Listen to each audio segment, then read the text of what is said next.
Moté, la bande de cognos, comme ça, pour la mission, c'est la radio télévision, et ça dit toujours la DSP, Dimension Mentale. La minute, tu peux te dire que tu as le scène. Les gars, tu sais que tu as le nom. Tu as 8 ans, tu as awa, tu as solo que non moi na joué anniversaire tout moi na poli et mon cabane té qui awa on a voulu attaquer qui politique Kazembe ceux qui a voulu assister la cérémonie oyo ya loi malheureusement ayoka kibiso on a bangi qui maki alors biso ba combattant ndenge ko sali ko ba combattant biso ba ni awa cameraman zwaka combattant moko na moko ndenge to ali awa biso tu witi bisika na bisika zaka te bazé belé mais to ko zwaka ka ba ki belé awa te ko tala ka place za moké belé aba 5 personnes ça va awa belé mais ko zwaka ka ba ko ndé ko to lingi na liti na biso ko lo ba ma pamba te alors c'est quelqu'un représentant nous avons aussi représenté à on fait un message naie oyo esengeli apesa bino na mopanzi na nga naza na ndeko na ngai kamanga mpongo oyo bino nyonso boyebi aza grand combattant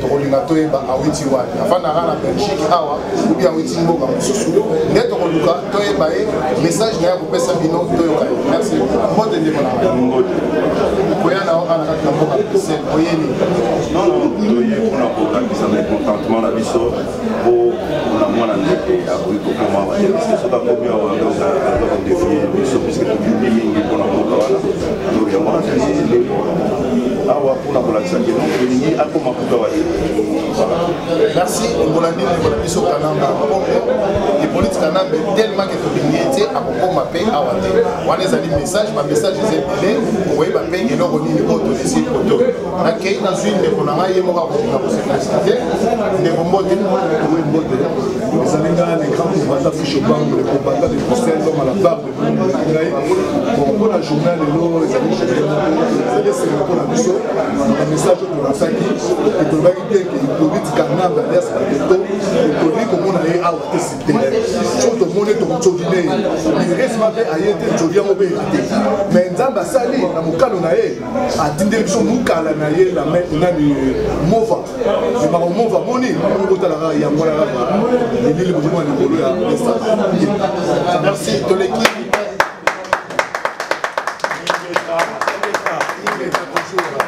toleki epai ya ndeko na biso kulutu baleki toyoka ye moko kosepresente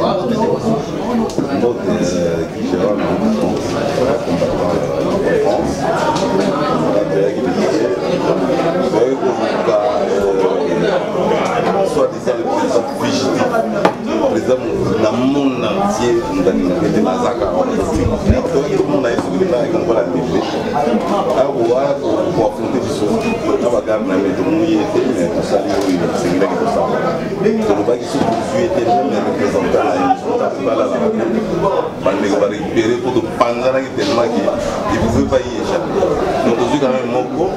Il y a un moment où on a baissé, ça fait l'impérium doctrine de la mon président. Ils apprennent.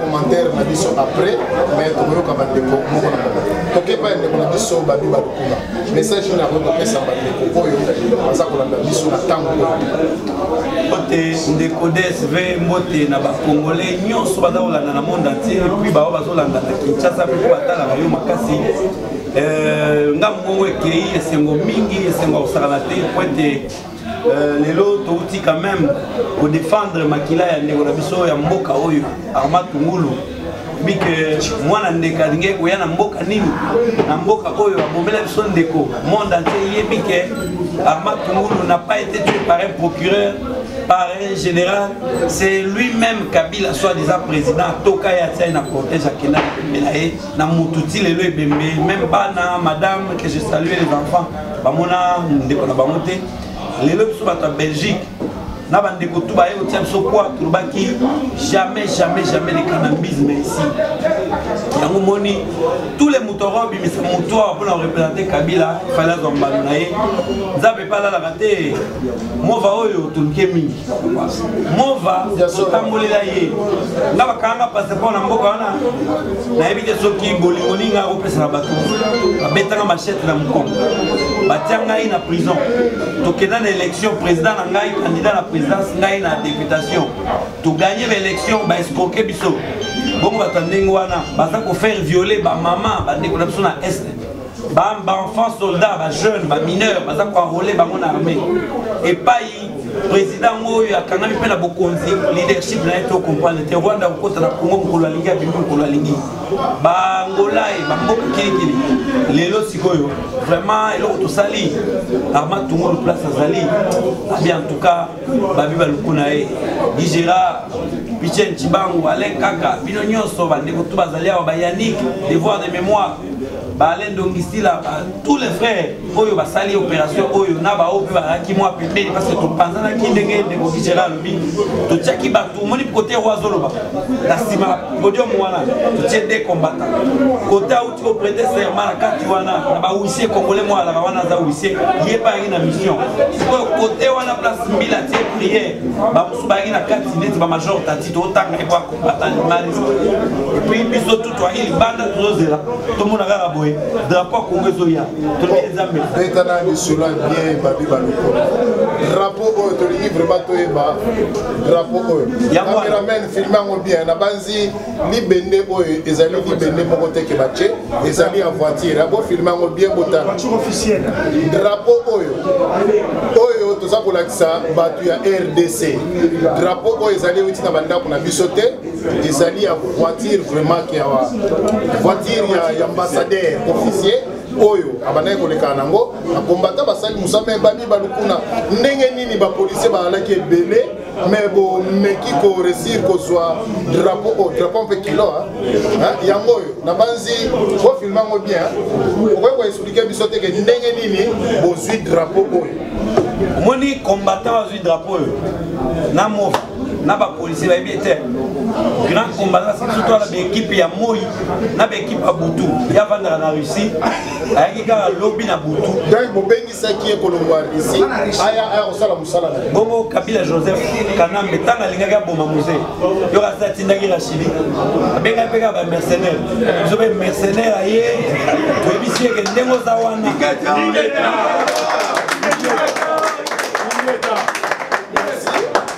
Bamasa baloka pe bango to ba masolo ko merci na basi bande ko bino mo bozomona drapeau oyo elongwe vraiment na mutuka vraiment que c'est un trophée de guerre alors na mutuka na kobosa na ko yebisa bino te que non ba vitre panza na ndena bosala te na banzi ambassadeur wana place azali akolapa Azoki azana kumanga zane sigoyo ngai na moneka na musika mbona otana loin na oloba bandeko okesola na ye bandeko leba kesola sikuba mabite mambo ya sola kana yo babi sola kina arma bango babi to sola te libange zwe na tolo na degré moko ingeta merci to que ne pas ndeko la biso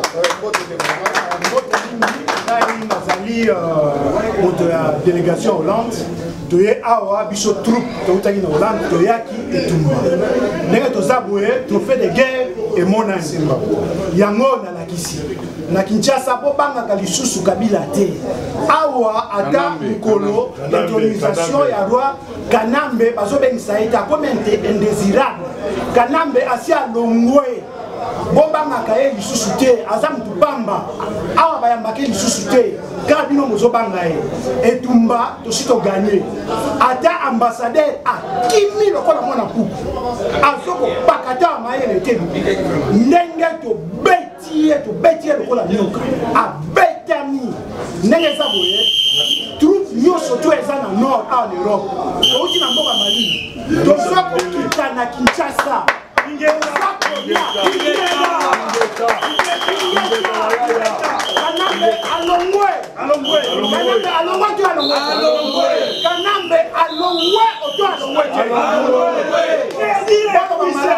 Kanambe alongwe oto alongwe te ingeta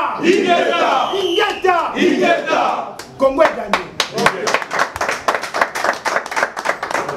Merci na bandeko toujours pour ça kolanda biso na leka pa ndeko nanga Patrick Chibangu otoyoka intervention na oiliki na poko. Merci. Na mukolo ya lelo eza esengo mingi. Il fallait même pas que tout ça la publicité, non.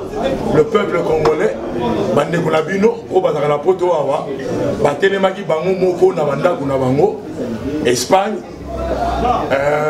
Grèce, Russie, France, Belgique, Hollande, batu nyonso, batelemaki sans que ça l'appelle. Mutu na mutu asimi nzela na ye, ayeti toyaki yawa. Tindenge tokangi mwana musala ya munguna. Munguna to a signé en résidence surveillée en Afrique. A koki kobima Afrique te. Ata mona kaka wana. Munguna, Kenya, akenanye nega kele Brazzaville, akenana ye. Europe, États-Unis, Abosana.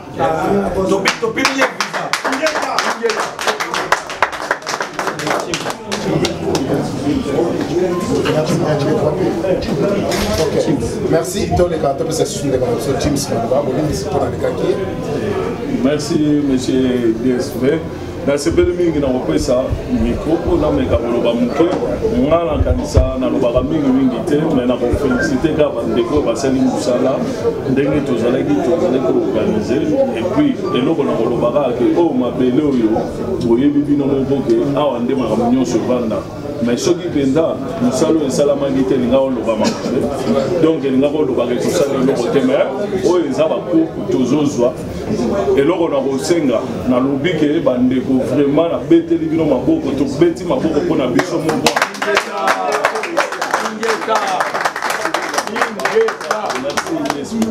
merci donc on est pas qu'on a biso toujours na mboka ya France ou ya kota la biso toujours na kati ya manifestation merci.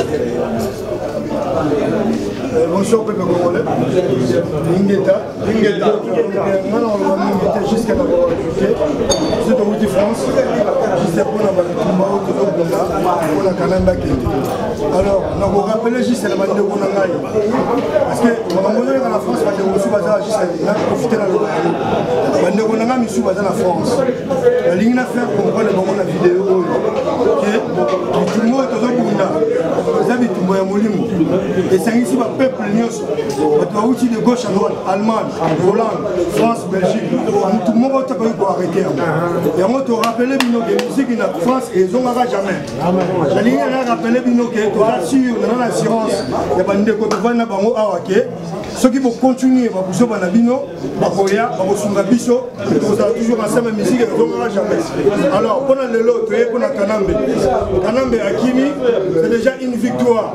Pour la Biso, malgré tout ce qui est la famille, tout ce qui est Mboka, tu signé en résidence, on n'a jamais compris or, il y a fric, il y a périmètre, il y a grand lac. Donc, on a le lobby Ingeta.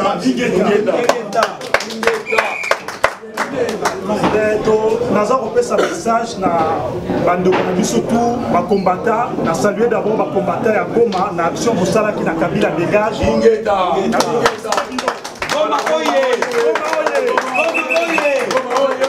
Donc, dès que vous avez combattu en France, il y a Sud, il y a France.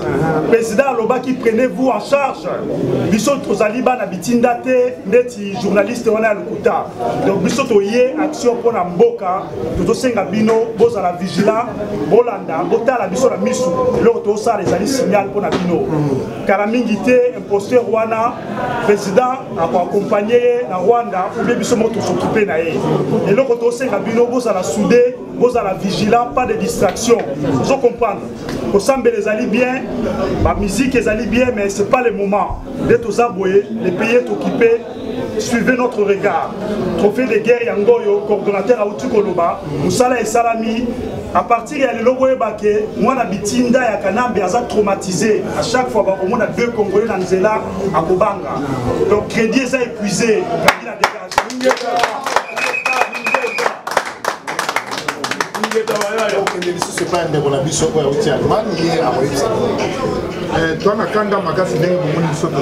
D'abord, nous avons été attaqués à l'entrée. la police aye komona ngai na effigie ya président Eli du Congo alobi na ngai longola tricot mpona tolati yango. Alors on a compris que Kanambe na bato oyo bazali en connivence.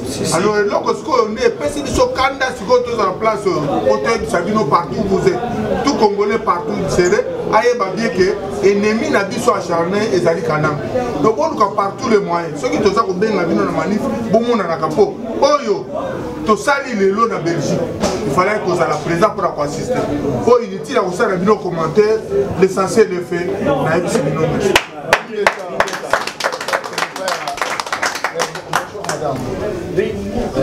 Je voudrais simplement dire deux mots.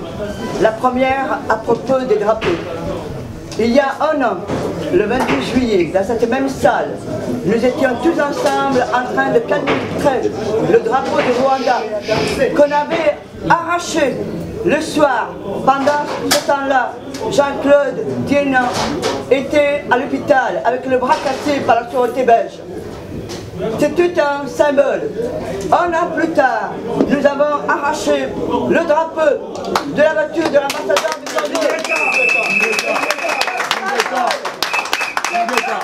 Symbole, parce que la prochaine fois, nous serons tous à Kinshasa comme vainqueurs.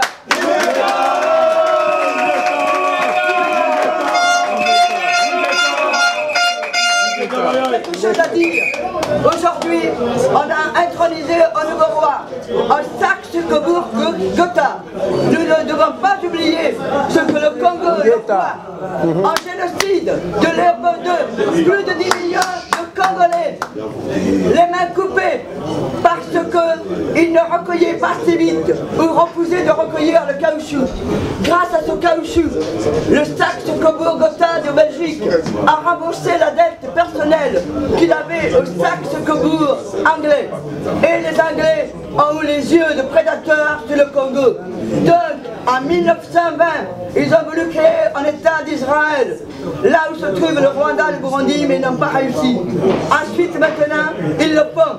Et nous avons aujourd'hui, avec cette couronne qui dit merci, merci pour le génocide planifié de 11 millions de Congolais génocidés depuis 1994.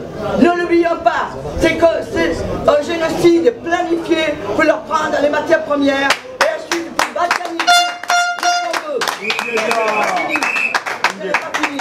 C'est cette espèce de prédation, cet assassinat planifié où les êtres humains n'ont aucune valeur. Et ce qu'il faut, c'est les enlever pour implanter d'autres populations, les Rwandais, à la demande des Israéliens, des Américains, des Belges et des Français. Alors nous allons tous les lever parce que nous ne pouvons pas supporter ça. Et nous voulons que le peuple congolais soit uni à jamais. Amen.